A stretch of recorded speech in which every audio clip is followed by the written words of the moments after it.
"Get out of the way," the woman said. She did not even look at Sarah when she said it. She simply walked forward with the expectation that the world would rearrange itself to accommodate her. Because in Sarah's experience, that was exactly what the world did for women like Isolda Vane. The corridor leading to the great hall of Thornmere Keep had been swept clean that morning, and Sarah had been the one to sweep it, working in the gray hours before dawn, when no one else was awake, and the cold stone. Floors seemed to breathe with a chill that went all the way to the bone. She had been carrying a basket of linen toward the servants' wing, when Isolda appeared with her entourage. 5 women dressed in winter silks the color of frost and blood. And suddenly the corridor felt very small. Sarah pressed herself against the wall. The basket caught on a torch bracket. The linen spilled across the clean stone floor she had just swept, and Isolda stepped over them without breaking stride, her pale gown trailing across the white fabric like it was nothing, like it had never been nothing, because to Isolda Vane, nothing about Sarah had ever been worth a second thought. Sarah crouched to gather the linens. Her hands were steady. She had learned to keep her hands steady years ago. Around the same time, she had learned to keep her eyes down, and her voice low, and her whole self folded inward like a letter no one had ever opened. The trick was not to feel the humiliation as it was happening. The trick was to let it pass over you the way cold water passes over a stone, and then later, alone in the small room she occupied at the back of the servants' quarters, she could let herself feel it. She could press her face into the rough pillow and let the feeling move through her like a storm, and then it would be gone, and she would be ready to begin again. That was how Sarah had survived 22 years in the Thornmere pack. Not by fighting, not by clawing upward, by enduring, by becoming so small, and so unremarkable that cruelty passed her by the way lightning passes by a low tree. Most of the time it worked. Most of the time. The raven landed on the window ledge above her head, just as the last of the linen went back into the basket. It was a large bird, larger than any raven had a right to be. With feathers so black they seemed to absorb the torchlight rather than reflect it, and eyes the precise color of amber, caught in the last light of afternoon. It watched her with those impossible eyes as she straightened. It tilted its head. Then it made a sound that was not quite a caw, and not quite anything else. A sound that Sarah had come to understand over the years as something approaching acknowledgement. The way you might nod at someone you know across a crowded room. "Yes," she said quietly. "I know. It does not matter." The raven ruffled its feathers and stayed on its ledge and watched her walk away, and she could feel its gaze between her shoulder blades like a warm hand, pressing gently forward. She had been 7 years old the first time the raven appeared. Her father had just been buried. The circumstances of his death still murky and contested in whispers she was too young to fully understand.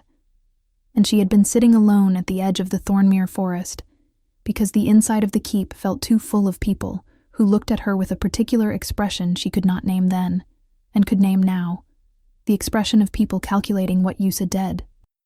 Beta's daughter might be to them and arriving, reliably, at the answer of not much. The raven had landed on her knee. Just like that. Without ceremony or warning, it had dropped out of the gray sky and settled on her knee and looked at her. And Sarah had been so startled she had forgotten to be sad for a full 10 seconds. Then she had cried anyway, but the raven had stayed, and somehow that had mattered. It had mattered in the specific and irreplaceable way that being witnessed by something that chose to stay matters when you are 7 years old and have just learned that the world is larger and colder than you thought. If you are enjoying this story, do not forget to leave a like and subscribe to the channel for more emotional stories like this one. The pack called the raven a bad omen. Of course they did. In Thornmere, anything that attached itself to Sarah was by definition suspicious, because Sarah herself was by definition suspicious, the daughter of a man who had died badly and left. Questions behind him like debris after a storm. Beta Aldrich had been loyal. Everyone agreed on that. He had been loyal and quiet and competent. And then one winter, he had walked into the forest and not come back. And when they found him 3 days later, the elder wolves had looked at his body and exchanged glances over it that his 7-year-old daughter had seen, but not been meant to see. She had never been told what those glances meant. She had spent 15 years developing theories. None of them were comforting. All of them, she suspected, circled the same dark center without ever quite arriving at it, and perhaps that was for the best, because some truths had weight that could crush a person if they landed all at once. The keep had been in a state of sustained agitation for 3 days now, ever since the riders came from the northern border with word that Alpha King Kalin was returning. 3 years. He had been gone for 3 years, fighting a war with the eastern wolf clans that had cost Thornmere more blood than Sarah could easily account for. Young wolves whose names she had known and whose faces she had seen in the great hall. Gone now. Names on a stone wall in the courtyard that no one stopped to read anymore because grief has a way of becoming inconvenient when there is political business to attend to. The Alpha King was returning. That was the only thing anyone could talk about. That and the choosing ceremony, which the Council of Elders had announced would take place within the fortnight of his return, because the king had gone to war unmarked and unmated, and the pack needed an heir, and the political situation demanded stability, and Isolda Vane's father, Elder Councilman Darnell Vane, had been saying for 2 years with the particular patience of a man who has already decided the outcome that his daughter was the obvious choice. Sarah did not have opinions about who the Alpha King should choose. She could not afford opinions about things that did not concern her, and the romantic arrangements of royalty very definitively did not concern her. She knew Kalin the way she knew most powerful wolves in the pack, from a distance, as a silhouette and a title rather than a person, as the alpha whose authority she deferred to, without having ever stood close enough to him to see the color of his eyes. She had been 15 when he ascended, just after his father's illness took the old Alpha King, and she remembered the ceremony only as a blur of cold and formal words and the strange electric sensation that moved through the gathered pack when a new alpha claimed his power. A sensation like thunder, except it came from inside rather than outside, from blood and bone rather than sky. She had felt it, and then she had gone back to her work because there was always work, and that had been that. The morning of his arrival, Sarah was assigned to the upper gallery. Someone needed to stand there with a tray of wine for the lords and ladies who would be positioned along the railing to witness the Alpha King's entrance into the courtyard below, and the someone who got assigned the tasks no one else wanted was reliably Sarah. She did not mind. The upper gallery was actually one of her favorite places in the keep, a long, open corridor of carved stone arches that looked out over the entire courtyard, and beyond it, the dark line of the Thornmere forest and the mountains beyond that, and on clear days like this one, the distant suggestion of the frozen peaks that marked the true northern border of their territory. She set up the tray and stood back and waited, and the lords and ladies filed in around her with their expensive clothes and their loud voices, and no one looked at her because no one ever looked at her, and that was fine. He came through the outer gates on a black horse so large it seemed less like an animal, and more like a force of nature that had simply agreed, temporarily, to be contained in the shape of a horse. Kalin rode without ceremony and without the kind of performance that lesser powerful men often substituted for actual power. No raised sword, no theatrical acknowledgement of the crowd. He simply rode through the gates and into the courtyard, and the effect on every wolf present was immediate and physical. A collective drawing inward of breath, a straightening of spines, a pressure behind the sternum that Sarah felt even from the gallery above. She had not expected that. She had not expected to feel anything at all. And the fact that she did, that even at this distance and through stone and air and altitude, the presence of the returning alpha reached her like a hand placed flat against her chest, made her blink and take a small step backward. That had nothing to do with the railing behind her. He was looking at the gallery. She realized it a moment before it became obvious. The slight upward tilt of his head, his gaze moving along the row of assembled lords and ladies with an efficiency that suggested cataloging rather than admiring. And then his gaze stopped. Sarah was not standing with the lords and ladies. She was standing several feet back from the railing, in the shadow of one of the stone arches, holding a tray.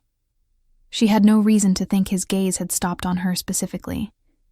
There were dozens of people in the gallery. The probability was overwhelmingly against it. And yet, the raven dropped out of nowhere and landed on her shoulder with the weight and warmth that was deeply familiar, and several of the lords and ladies near her recoiled with exclamations of surprise and distaste. And down in the courtyard she saw, with a clarity she was not sure how to account for, the Alpha King's expression shift into something she could not immediately name. He did not look away. The lords and ladies around her were making sharp remarks about the bird, about its size, about the inappropriateness of a raven in the gallery.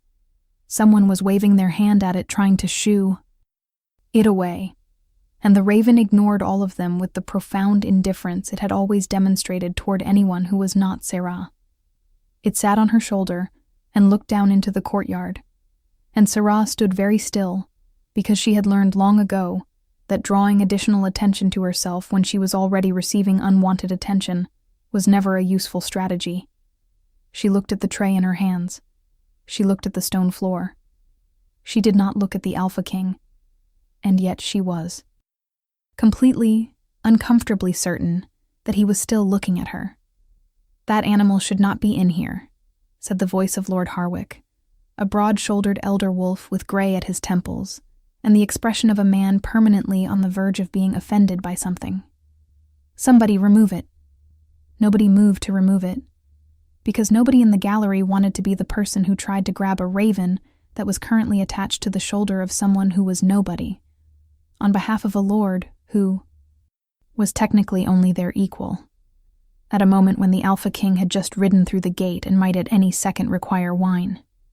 Sarah appreciated the political calculus, even as she remained very still and tried to project absolute insignificance. The raven clicked its beak once, in a tone that Sarah privately interpreted as dismissive, and stayed exactly where it was. What do you think will happen next? Leave your predictions in the comments below. The next several days passed in the particular chaos that powerful people generate simply by existing in a space and requiring things from it. The keep was full of meetings and formal suppers and political positioning, the kind of activity that Sarah observed from doorways and service corridors, carrying trays and taking orders and maintaining the careful invisibility that had defined her life for as long as she could remember. She learned things this way. She always had. When you are invisible, people speak freely around you, and, freely speaking, people reveal a great deal. She learned that Isolda Vane had secured a private audience with the Alpha King on his second morning back, something no other woman had managed, and that the audience had lasted nearly an hour, and that Isolda had emerged from it looking satisfied in the way of someone who has confirmed what they already believed to be inevitable. She learned that the Council of Elders had presented Kalin with a formal timeline for the choosing ceremony, to be held at the full moon 12 days hence, and that he had accepted it without apparent enthusiasm. She learned that he had spent his first 3 evenings not in celebration, but in his private study with maps and documents, and his head of guard, a wolf named Brennan, who had the weathered look of someone who had fought beside the Alpha through the entirety of the Eastern War, and still had not fully processed that it was over. She did not learn what he thought about any of it. She did not expect to.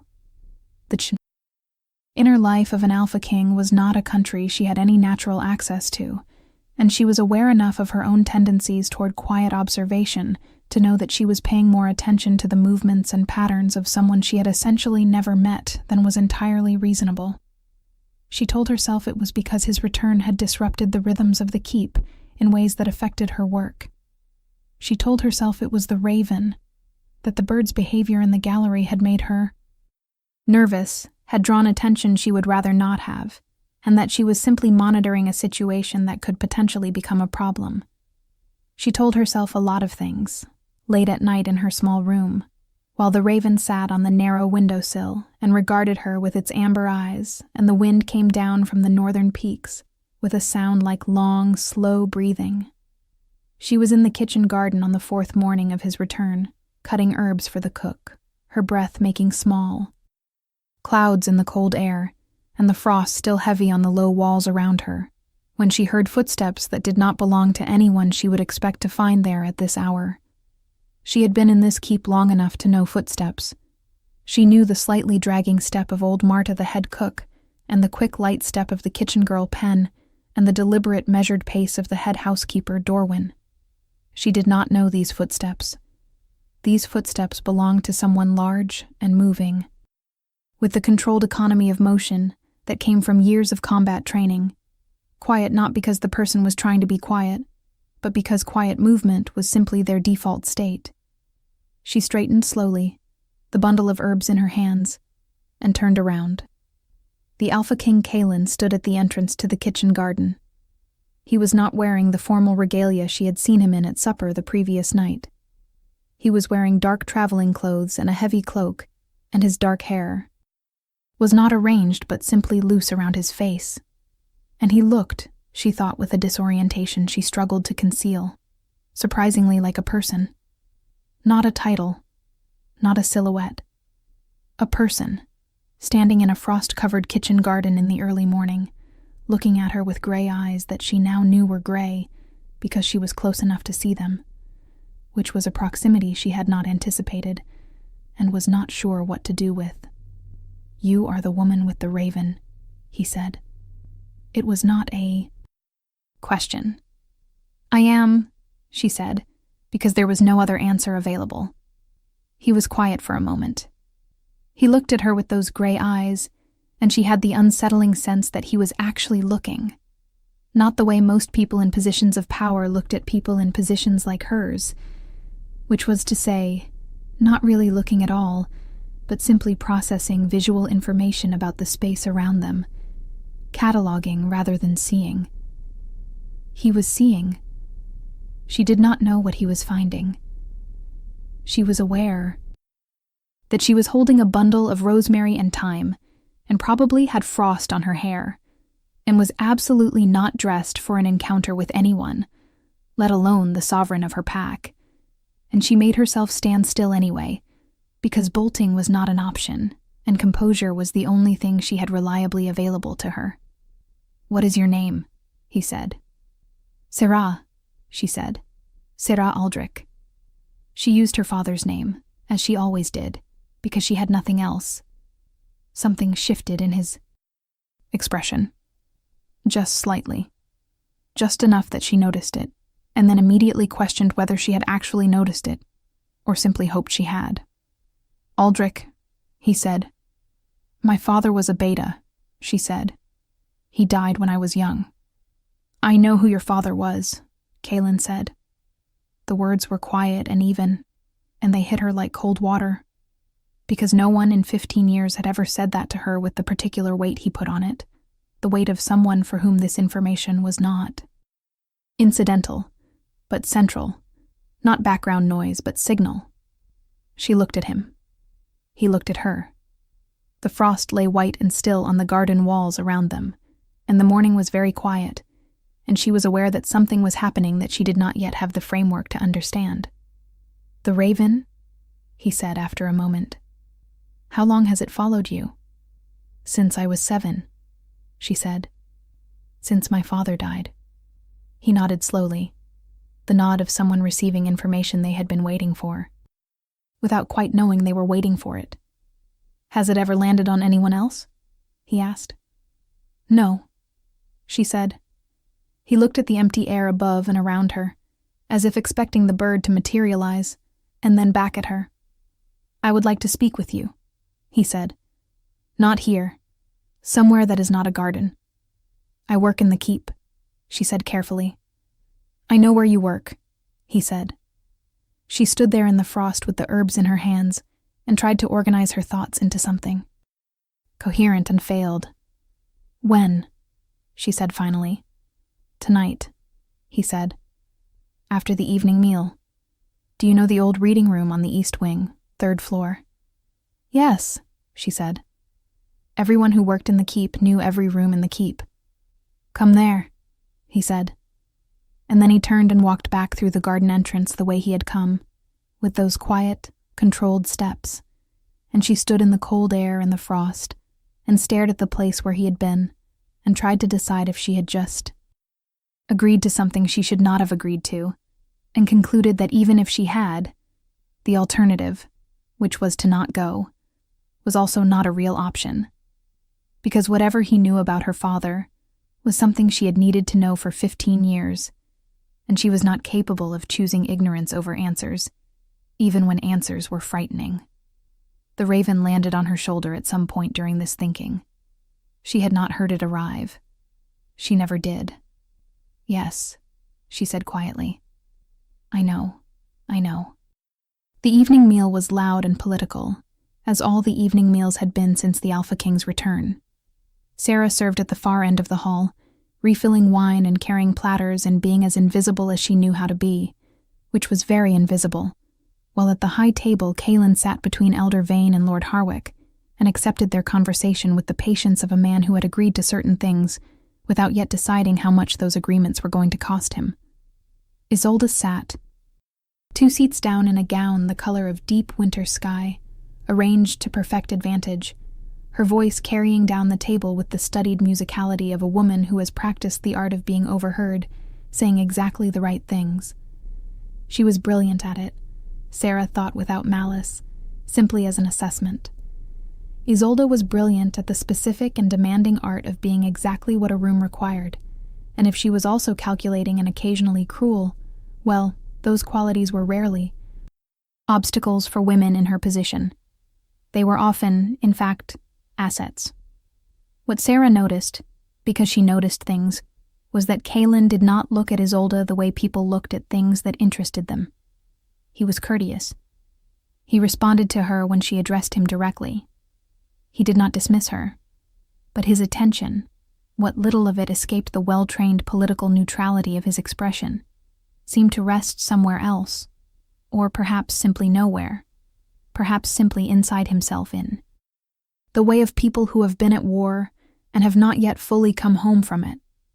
She recognized that quality. She had seen it in older wolves who had survived things that changed the internal landscape. It was the quality of someone learning to inhabit peace again after a long time, in which peace was simply the absence of immediate danger. She finished her serving duties and slipped out through the side passage and climbed the stairs to the east wing, with her heart doing something uncharacteristic and unwelcome in her chest. The 3rd floor corridor was lit by widely spaced torches, dim and amber, the shadows between them thick enough to feel solid. The old reading room had been out of use for years, its shelves still full of books and scrolls from a previous era of scholarship that the current pack did not have much interest in, a quiet and overlooked place that smelled of old paper and cold stone, and, faintly, of the particular dusty sweetness of books that have not been opened in a long time. She pushed the door open and stepped inside. He was already there. He was standing at the far wall, looking at the books on the shelves with his arms folded across his chest and his back to the door. And he turned when she came in with the easy situational awareness of someone who always knew where the door was. He had a lamp on the table near him. The light from it was warmer than the corridor outside, and in it she could see him more clearly than she had in the garden, the lines of his face that were not unkind, but were not easy either, the gray eyes that seemed to think before they showed anything. "You came," he said. "You asked," she said. He looked at her for a moment, and then something that might have been the beginning of a real expression moved across his face. "Sit down," he said. "Please." And she did, taking the chair on one side of the table and folding her hands in her lap because she needed to do something with them. He sat across from her, and the lamp made a small warm island of light between them, and outside the narrow windows, the night was full of wind from the mountains, deep and cold and constant. "Your father," he said without preamble, because she was already learning that Kalin was not a man who used preambles when he could avoid them. What do you know about how he died? Very little, she said. I was 7. They told me it was an accident, that he had gone into the forest and gotten lost and the cold had taken him. But the way the elder wolves looked at each other over his body told me that was not the complete story. She paused. It has never been the complete story. No, Kalin said. It was not. The room was very quiet. The wind moved outside the windows. The lamp flame did not waver. Sarah kept her hands folded and her breathing even and waited, because she had spent 15 years learning to wait for things.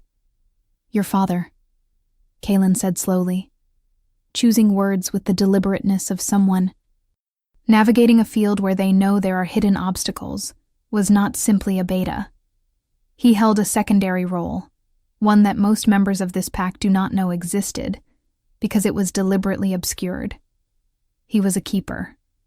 He looked at her to see if the word meant anything to her. It did not, and she shook her head slightly, and he continued.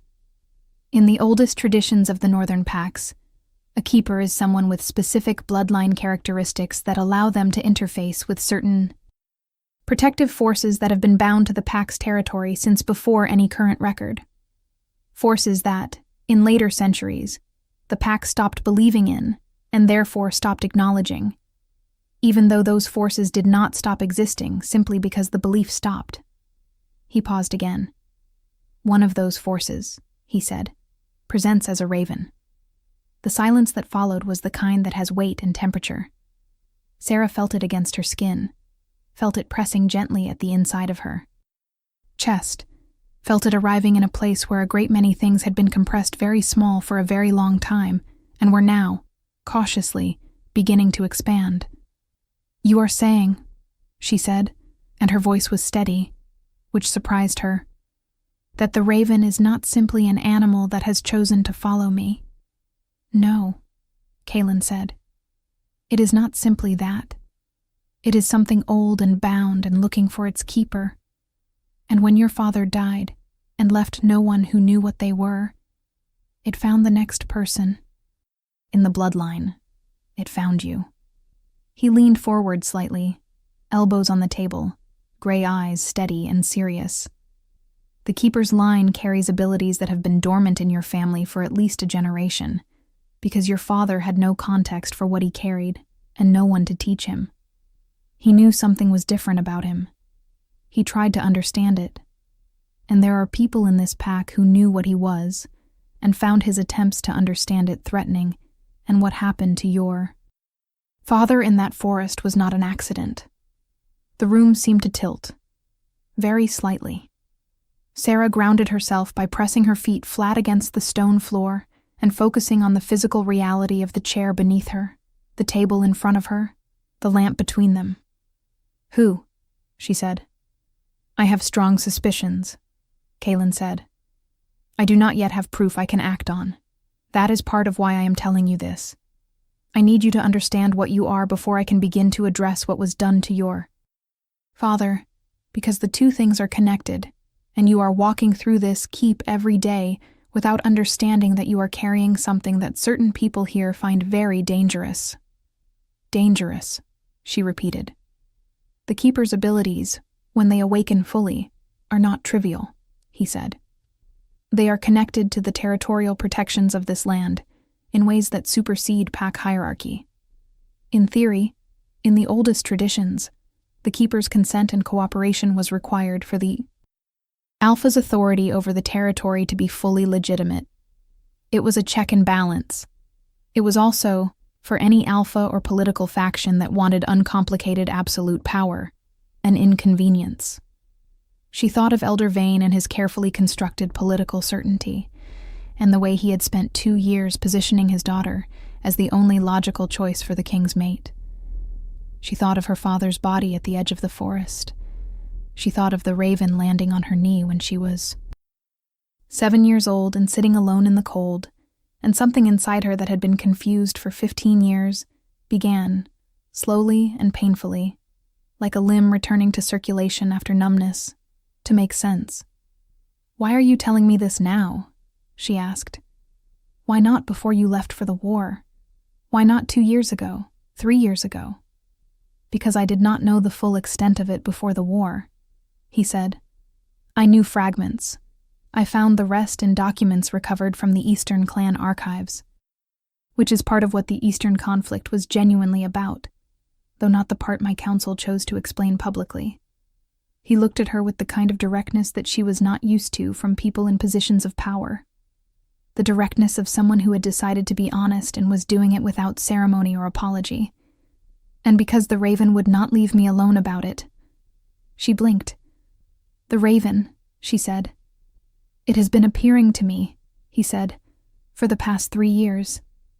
Not settling. Not following. Just appearing and watching and leaving. At first I thought it was coincidence. Then I thought it was an omen of the kind my grandmother used to warn about and that I had stopped believing in. Then I began reading the Eastern clan archives and I found references to the Thornmere Keepers, and I understood what the Raven was doing." A pause, brief and precise. "It was telling me to come home and find its person.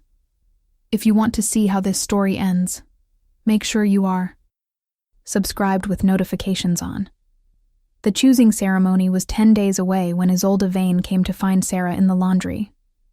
This in itself was remarkable enough to register as alarming, because Isolda did not go to the laundry, had never in her life been to the laundry.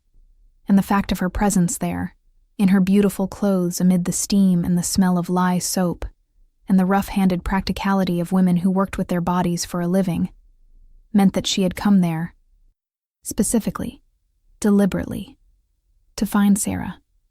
Sarah was folding sheets when she heard the particular quality of silence that falls when someone important enters a room where all the people are unimportant. The silence of work pausing and eyes dropping and bodies angling slightly away. And she looked up, and there was Isolda in the doorway with 2 of her usual women behind her, looking at Sarah with an expression that was pleasant on the surface and completely arctic underneath. "Leave us," Isolda said. To the laundry women, and they left without looking at Sarah, because that was how things worked when Isolda Vane said things to them. Isolda walked across the laundry room toward Sarah, with the unhurried certainty of someone who owns every room they walk into by right of the simple fact of being themselves. She stopped 2 feet away and looked at Sarah with those pale eyes and smiled. And the smile was a small, precise weapon. "I want to be straightforward with you," she said. "Please," Sarah said. "The king has been seen speaking with you," Isolda said. "In the garden. I do not know what was said. I do not particularly care what was said, because the content of whatever conversation you have had with him is not the issue. The issue is the perception. The issue is that my father's allies have noticed, and some of them are asking questions that are inconvenient, given the current political situation." She tilted her head slightly. "I am not here to threaten you. I want to be clear about that. I am here to ask you, as someone who I think understands the way this pack functions, and understands the place that people like you occupy in it, to exercise some discretion. People like me," Sarah said. "People without standing," Isolda said. And the pleasantness did not leave her voice, which made it worse. "People whose position in this pack depends on not drawing attention to themselves. You have survived here for 22 years by being sensible. I am asking you to continue being sensible." She paused. "Whatever the Raven is or is not, whatever story is attached to it, it does not change the political realities. The choosing ceremony will take place. The pack needs stability. The king needs a mate who can provide that stability. You know as well as I do that whatever he might or might not find interesting about a servant girl with a pet bird, interesting does not make a queen." The words were carefully assembled, Sarah noticed, to hit at exactly the right places. The places where her own doubts lived. The places where 15 years of invisibility had left marks that looked like certainty about her own unimportance. Isolda was good at this. She had always been good at this. at finding the exact fault lines in a person and pressing on them with elegant precision. The extraordinary thing was that standing here now, in the laundry, holding a folded sheet and listening to Isolda outline with crisp sophistication all the reasons Sarah should fold herself back up into the small shape she had always occupied, Sarah found that she was not afraid. She was interested. That surprised her. She examined the interest carefully and determined that it was real, that what she was feeling in the face of this particular variety of targeted pressure was not fear, but a kind of clarifying anger. The anger of someone who has finally been given a framework for their own story, and found that the story is not what they were told. "I appreciate you being direct," Sarah said. She kept her voice very even and mild. "I will keep everything you have said in mind." Isolda looked at her for a moment, those pale eyes assessing, measuring whatever she found in Sarah's face against whatever she had expected to find there.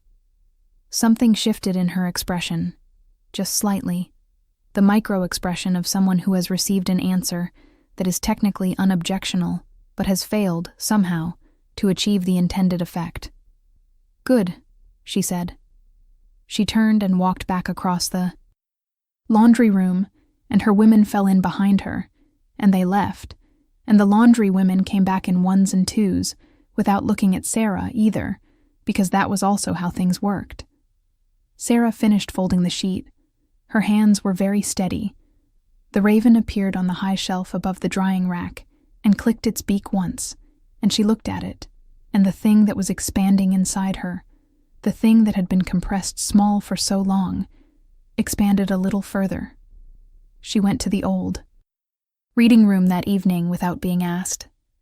She had gone the 3 evenings previous, because the conversations she had been having there were unlike anything she had experienced before, and she had found herself returning to them the way you return to warmth when you have been cold for a long time. They talked about her father, carefully, laying out what Kalin knew and what he suspected and what he needed to prove.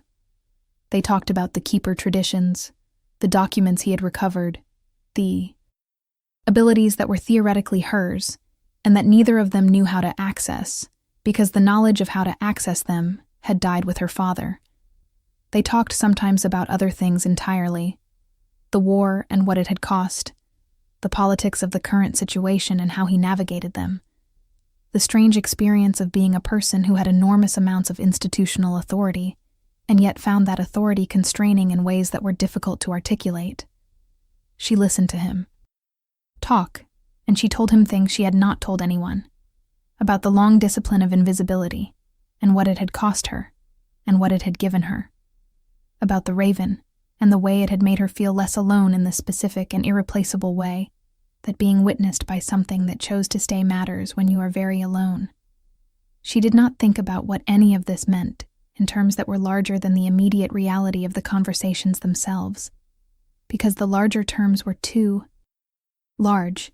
They went into territory she did not have maps for, territory where the political realities Isolda had outlined so precisely in the laundry were in direct conflict with whatever this was. She did not name whatever this was. Naming things gave them weight, and weight made them harder to carry. Kalin named it first.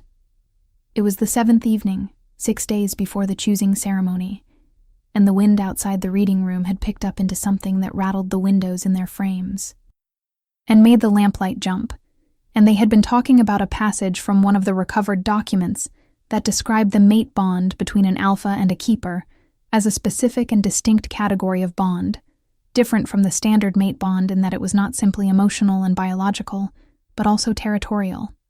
A binding that connected the two people through the land itself, through the deep ancient agreements that made the pack's territory a living thing, rather than simply a boundary. On a map. "This is what I have been looking for," Kalin said. He was looking at the document, but his attention was somewhere else. "I did not know that was what I was looking for. I thought I was looking for whatever the war was supposed to resolve.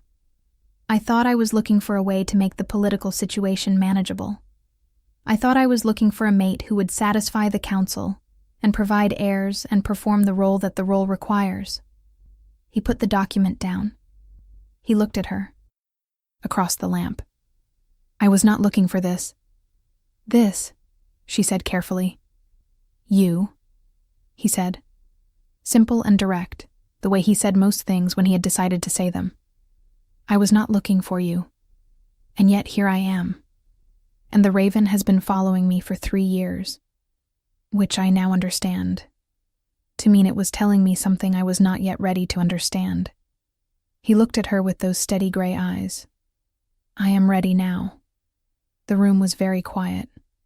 The wind rattled the windows, its small, warm island between the lamp made. Sarah looked at the man across the table from her and felt the thing inside her that had been compressed small for so long complete its expansion, fill all the space it had always been meant to occupy. And the sensation was not comfortable, was not painless, was the specific ache of a person becoming themselves after a long time of being something smaller, something safer, something that could fit through the world without snagging on it. The choosing ceremony is in 6 days, she said. Yes, he said. The political situation is what it is, she said. Yes, he said. Elder Vane has been positioning his daughter for 2 years, she said. I know, he said. She came to speak to me in the laundry, Sarah said. Isolda. She was very precise about the realities of the situation. Something moved behind his eyes. Not quite anger, but the edge of something that could become anger if it had reason. What did she say to you? He asked. That interesting does. Not make a queen, Sarah said. He was quiet for a long moment. Then he said, That depends entirely on how one defines interesting. The next morning she was summoned. The summons came through the head housekeeper, Dorwin, who delivered it with the expression of someone who has received information that does not fit into any of their existing categories, and has decided to simply relay the information without attempting to process it. She was to present herself to the Alpha King's council chamber. At the 3rd hour, full attendance, all elders present. She was given no explanation.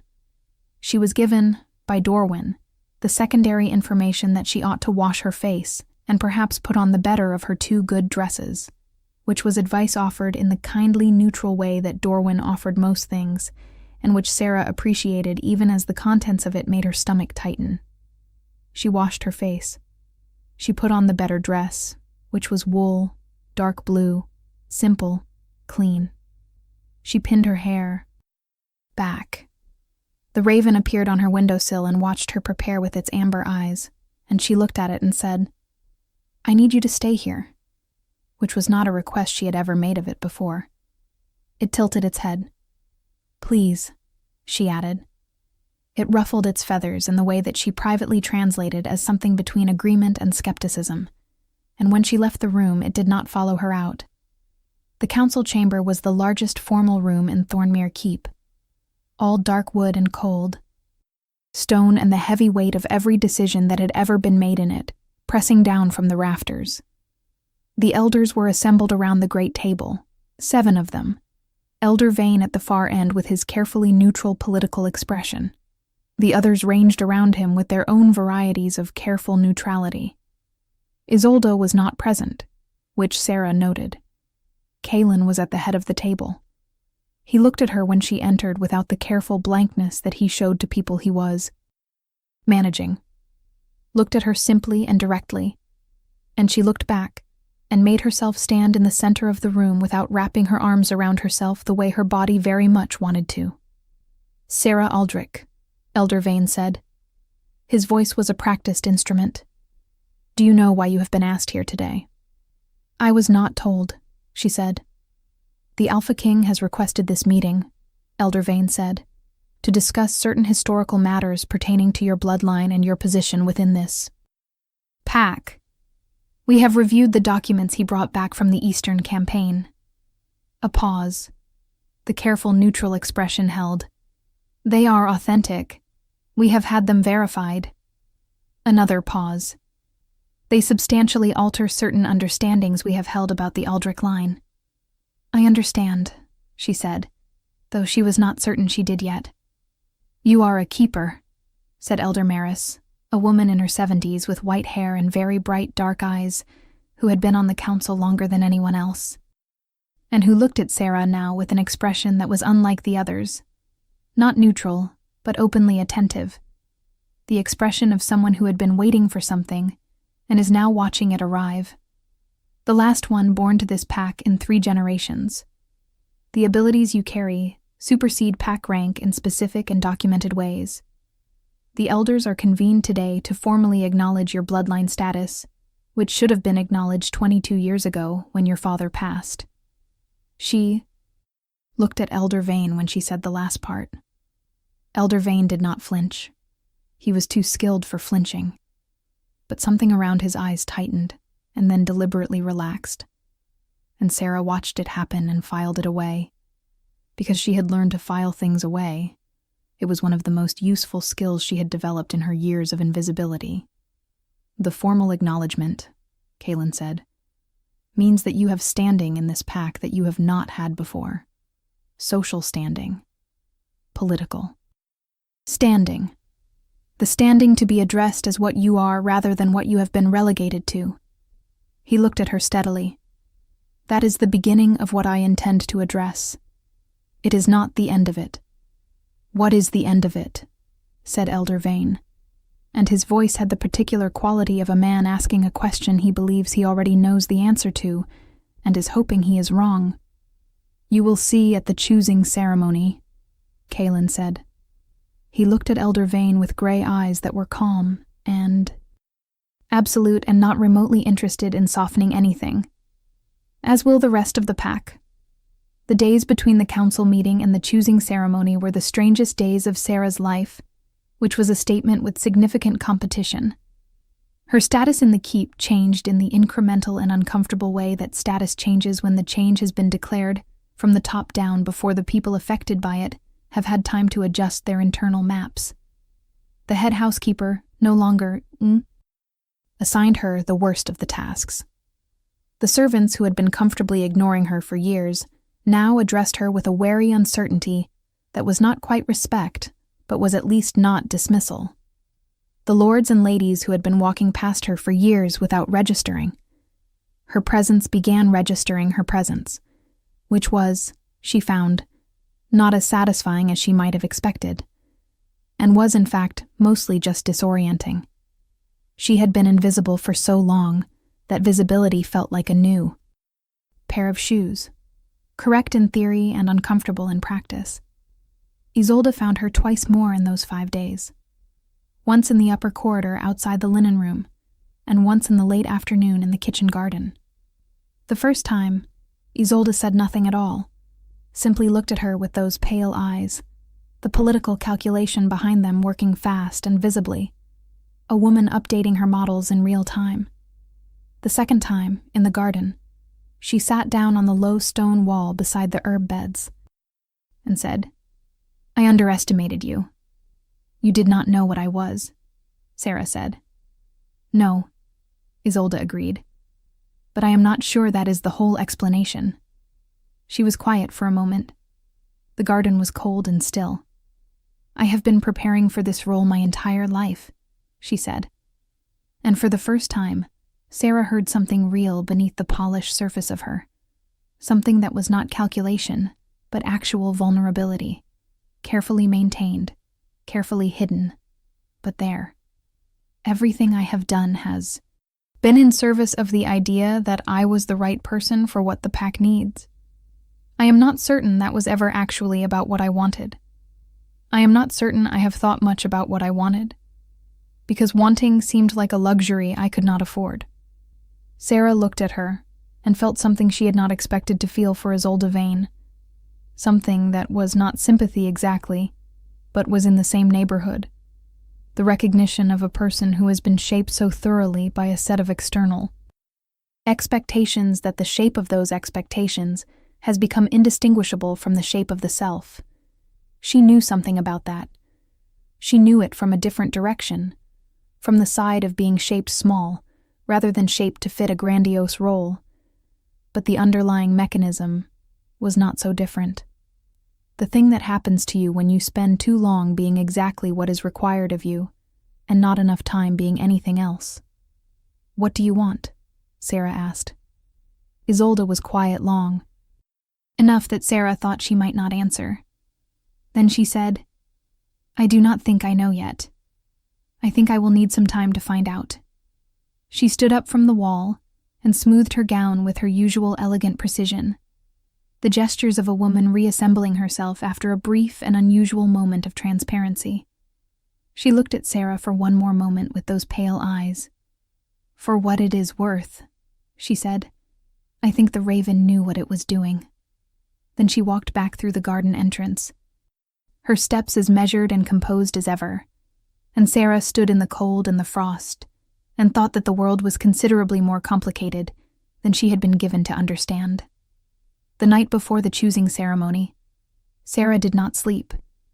She sat in her small room with the raven on the windowsill and the cold coming through the gaps in the old wood, and worked through everything she knew and everything she did not know with the methodical attention she brought to most things. Because attention was a tool, and she had learned to use her tools well. She knew that Kalin intended to choose her. He had said so, not in those exact words, but in the ways that were plainer than words. In the council chamber, and in the evenings in the reading room, and in the kitchen garden where they had first spoken, in the careful and deliberate attention he paid her. That was unlike the attention powerful people usually paid to people in her position, which was to say, no attention at all. She knew that the pack would be assembled for the ceremony at the standing stones at the northern edge of the pack territory, where the old rites were performed under open sky regardless of weather, and she knew that whatever Kalin did there would be witnessed by the full pack, and that its consequences would be immediate and irreversible. She knew that she was afraid. She had been afraid before, and she had survived it. So she folded the fear carefully and set it aside in the way she had learned to set things aside, not suppressing it, but containing it, keeping it where it could not expand into the space she needed for other things. What she did not know was what would happen when the choosing was done, and the pack had witnessed whatever they were going to witness, did not know what the morning after looked like, did not know what it meant to be a keeper in practice rather than in theory, did not know what it meant to be seen, to be genuinely seen, by an entire community that had managed to look at her for 22 years and register essentially nothing. She was not sure the fear she felt about that was smaller than the fear she felt about everything else. She thought it might actually be larger. The raven moved on its sill, and she looked at it, and it looked at her with its amber eyes, and she said, I am not as brave as you seem to think I am. It clicked its beak. She translated this, as she often did, charitably. All right, she said. All right. The day of the choosing. Ceremony arrived cold and clear. The sky over the northern mountains a deep, hard blue with no clouds in it. The kind of clarity that felt less like weather and more like intention. The pack assembled at the standing stones in the mid-morning. Hundreds of wolves from across the territory. The air full of their noise and their scent, and the particular charged quality of a large gathering of wolves on the occasion of a significant rite. The standing stones were old, older than the keep, older than any written record of Thornmere Pack, great columns of dark granite that had been there when the first alpha of the Northern Territory claimed the land, arranged in a circle large enough for 50 people and humming, if you were quiet enough to hear it, with something that had no good English word for itself, but was approximately the feeling of being in a place where very old agreements had been made and were still, in some essential way, in force.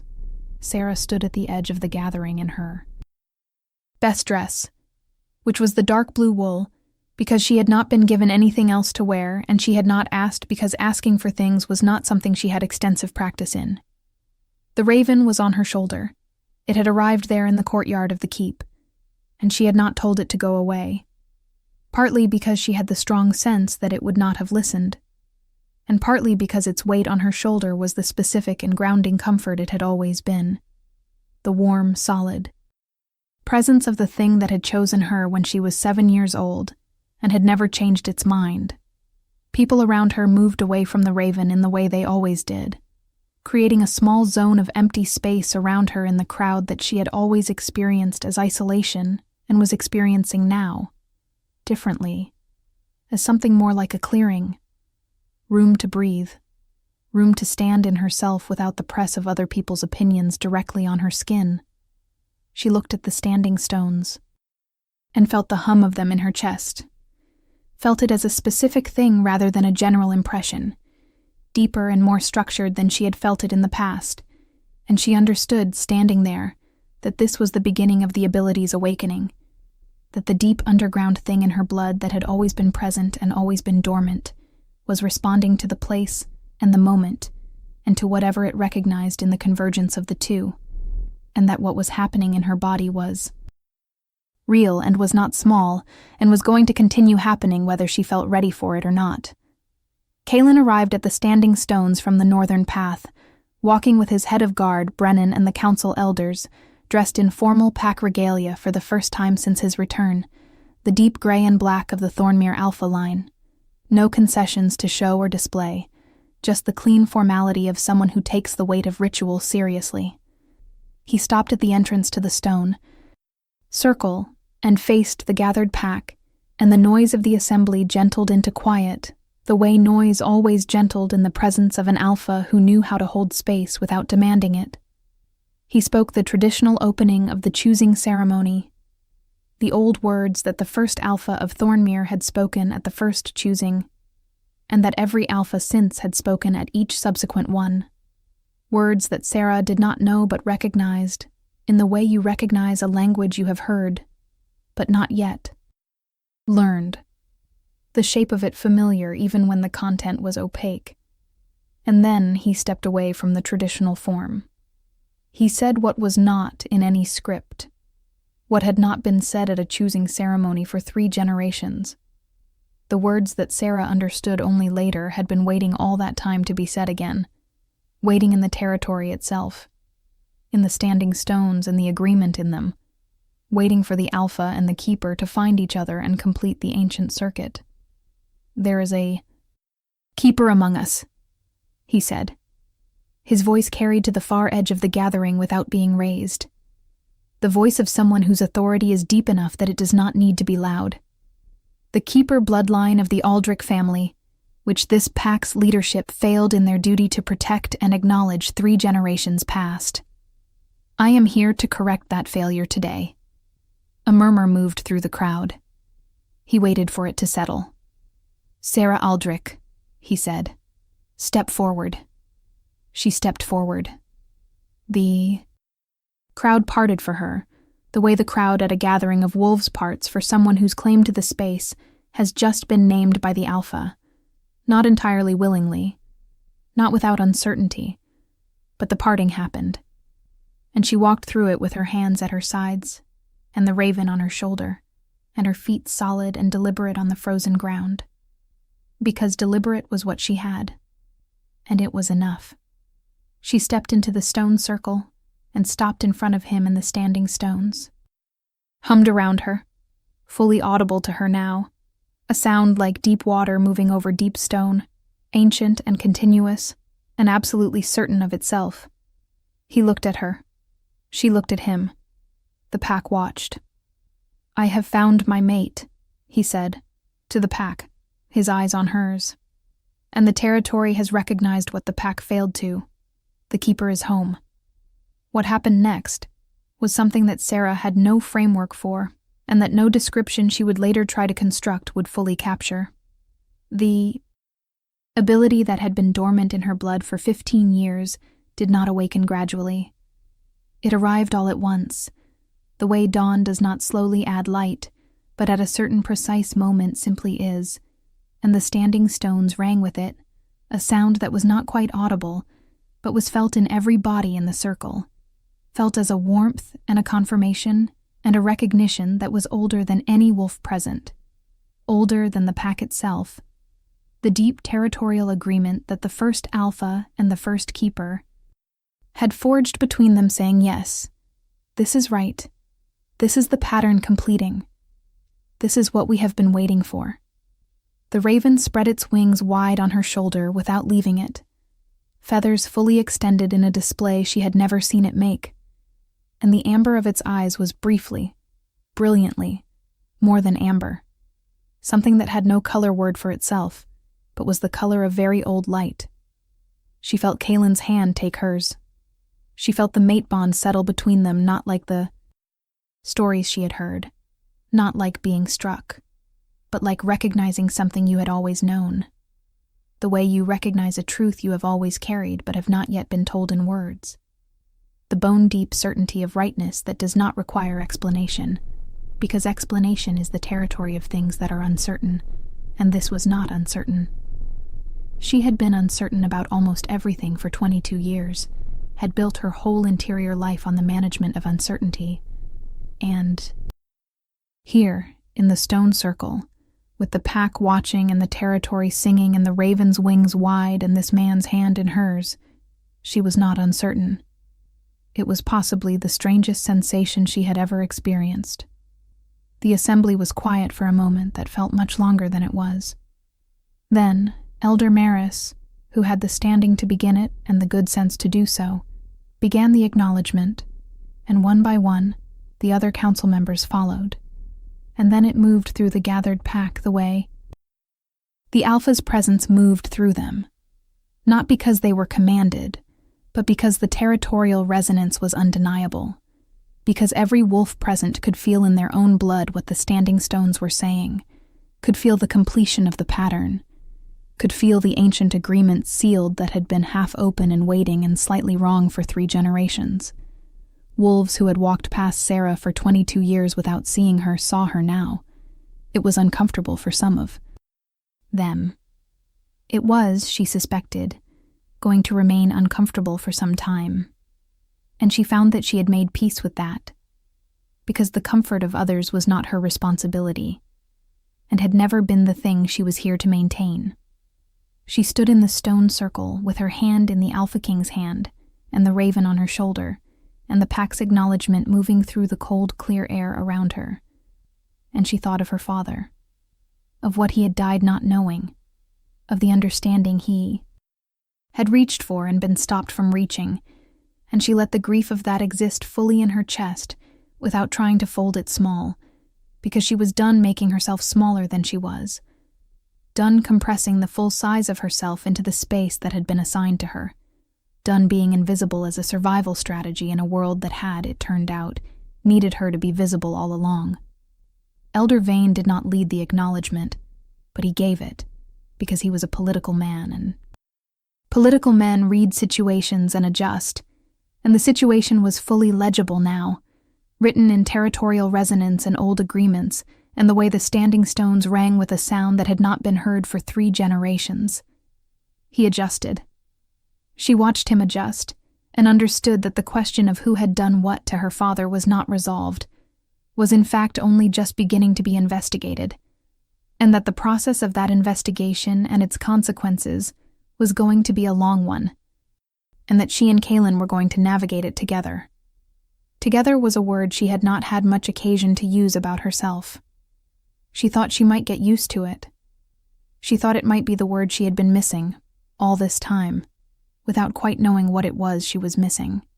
In the days after the ceremony, the keep shifted around Sarah, the way kept buildings shift when the people in them have received new information about the social architecture they inhabit, and are slowly and sometimes reluctantly restructuring their behavior accordingly. It was not immediate, and it was not total. There were wolves who adjusted quickly, who greeted her in corridors and at meals with the naturalness of people who had no particular investment in the previous order. There were wolves who adjusted slowly, who required time to revise their internal maps. There were a few who did not adjust at all, at least not visibly, and she recognized in them the particular stubbornness of people whose identity is bound up in certain hierarchies, and who experience the disruption of those hierarchies as a personal attack. She did not take it personally. She had spent 22 years among people. She understood that people were complicated, that their behavior was shaped by forces that were mostly not about her, even when they manifested as being about her. Kalin was quietly systematic about the investigation into her father's death. He was also, she discovered, considerably less patient about it privately than he appeared publicly, which was one of many things she was learning about him as she began to share a life with him, small revelations accumulating into a portrait that was increasingly clear. He had a dry humor that appeared at unexpected moments. He read voraciously, a habit she shared, and they had begun ending evenings in the reading room, not with documents and political discussions, but with whatever they were each reading, sitting on opposite sides of the table with the lamp between them. A silence that was not empty, but full. The comfortable silence of people who do not need to perform presence for each other. She was learning things about herself too, which was in some ways more disorienting. The keeper abilities continued to develop in the weeks after the ceremony, not explosively but steadily, the way a river finds its course. She could feel the territory now, feel it the way you feel your own body, as a continuous and specific presence, rather than an abstract concept. She could feel disturbances in it, tensions and imbalances, places where the old agreements were strained. She found that she could settle those disturbances, found a way of attending to the territorial fabric that was less like doing and more like listening.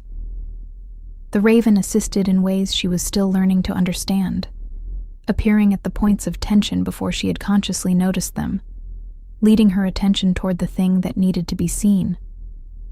The investigation produced its first concrete result 6 weeks after the choosing ceremony. Documents in the keep's own archive, documents that had been misfiled with the deliberate randomness of someone ensuring they would not be easily found, which is different from destroying them because destroying them requires courage, and misfiling them only requires access and patience. Elder Vane had access to the archive. He had always had access to the archive, and the documents, once found, were clear. Not a confession, not quite, but the evidence of a decision made and implemented. The decision that Beta Aldrich's experiments with his own abilities were too dangerous to the political stability of a pack where the Keeper tradition had been allowed to lapse for 2 generations and where the current power structure depended on that lapse continuing. The decision had been made by a council that included Councilman Darnell Vane, who had been younger then, but no less calculating. The implementation had been delegated in the way that terrible implementations are always delegated, through intermediaries and carefully constructed deniability. But the chain was there. Kalin brought Sarah into the council chamber on the day Elder Vane was formally charged. She had not expected him to ask her, and she had not expected how much it mattered. The simple act of being asked rather than simply told what had been decided. They stood side by side, the Keeper and the Alpha King, and the Elder sat across the great table and listened to the charges read out with the expression of a man who had spent his entire life constructing a position so secure that nothing could threaten it, and was now confronting the specific and terrible reality that he had been wrong about what security required. He did not protest. He was too sophisticated for useless protest. He simply sat with whatever was inside him and let the process do what processes do. Isolda attended the proceeding. She sat in the gallery above the council chamber, alone, without her usual entourage, and she watched her father's political unraveling with an expression that Sarah, looking up at her at one point, could not fully read, which was perhaps as it should be, because some things were too complicated and too private for easy reading. They had spoken twice in the weeks since the ceremony, Isolda and Sarah, briefly and carefully, 2 people learning the shape of a new relationship that had no existing model they could look to. Constructed as it was on the ruins of an old contempt that had turned out to be based on a misunderstanding of power. Isolda was intelligent and politically astute, and would be, Sarah thought, a significant person in the pack's future in her own right, rather than as an appendage of someone else's ambition, once she had finished the work of deciding what her own ambitions actually were. The months that followed were not simple. The investigation, the formal proceedings, the restructuring of certain council positions, the gradual reintroduction of the keeper traditions into the pack's active knowledge, rather than leaving them as archived curiosity. All of it took time and attention, and the kind of sustained effort that public transformation requires. There were wolves who resisted, wolves who embraced it, wolves who defaulted to watching and waiting in the hope that clarity would arrive on its own schedule. Sarah did not try to move faster than the pace of real change. She did not try to perform the role she had been given with the same precision that Isolda had always performed her role. She simply tried to be what she actually was, as fully and clearly as she could manage, which was harder than it sounded, and easier than she had feared. She walked through the keep differently, the natural result of no longer maintaining the systematic compression of self that had been her primary survival mechanism. She took up the space she took up. She answered questions directly and without apology, and she learned, slowly, to accept help when it was offered, instead of reflexively declining it on the grounds that she had not yet earned the right to need anything. The Raven was always somewhere nearby, on windowsills, on high beams, on the battlements outside, always within a certain radius, always available to arrive on her shoulder when the moment called for it, always regarding the world with those amber eyes that knew something about all of this that she was still learning. The long view, the view of something very old and patient that had been waiting for the right person to understand what they were. If this story touched your heart, share it with someone who loves epic romance. Tell me in the comments, did you see this ending coming? On the first anniversary of Kalin's return, they performed the formal claiming ceremony at the Standing Stones, the full and ancient rite that the recovered documents described, and that Elder Maris, who had spent 80 years being quietly certain that this day would eventually come, officiated with a thoroughness and evident satisfaction that made several of the younger wolves blink and recalibrate their understanding of the elder they had always assumed was simply very old. The ceremony completed the territorial bond in the way that the choosing had begun it, sealed the agreement between Alpha and Keeper, and land in all the dimensions that the agreement was meant to occupy. And the Standing Stones rang again, with that deep water sound, familiar now to the pack's bones, a sound that meant completion, meant correctness, meant the pattern finally, as it was supposed to be. The Raven spread its wings wide through all of it, and did not leave her shoulder, and its amber eyes held their old patient light, the light of something that had flown across a long distance to deliver something very important, and had finally, after 15 years of faithfulness, arrived at the intended destination. Sarah felt the claiming settle into her the way the mate bond had settled, like recognition, like rightness, like the last piece of a thing clicking into place, and the whole thing suddenly being visible for what it always was. She felt the territory through it, felt the pack through it, felt Kalin beside her like a warmth that had no boundary, no defined edge between where she ended and where the bond began, which was either frightening or freeing depending on the moment, and this moment was the latter. Entirely and without reservation, the latter. She looked at the pack assembled around the Standing Stones, at the faces she had catalogued for 22 years from the careful vantage point of invisibility, and she did not feel what she had expected to feel, which was vindication. She felt something quieter and more complicated than that. She felt the specific bittersweet weight of something beautiful happening too late for the people who should have had it first, for her father who had died not. Knowing what he carried, for all the years she had spent folded small, for the version of herself who had sat at the edge of the forest at 7 years old and believed, in the unreasonable totality of a child's grief, that she was entirely alone. She let that weight exist in her fully without trying to reduce it or manage it, because she was learning that the full size of feeling was not a problem to be solved, but a capacity to be inhabited. And inhabiting it completely was not weakness, but the specific courage of someone who has decided to be all the way present in their own life. The Raven was warm on her shoulder. Kalin's hand was warm in hers. The territory hummed beneath her feet with the certainty of very old agreements kept. The pack stood in the cold northern air, and the acknowledgement moved through them for the second time, deeper now, rooted in the months that had passed. The grudging respect of wolves who had revised their understanding, and the genuine warmth of wolves who had simply been waiting for permission to see what had always been in front of them. Sarah stood in the center of it, and she was not small. She had never been small. She had simply been waiting, as the raven had been waiting, as the standing stones had been waiting, for the moment when being seen was finally safe. It had arrived. She was here, and she was entirely, completely, irreversibly herself.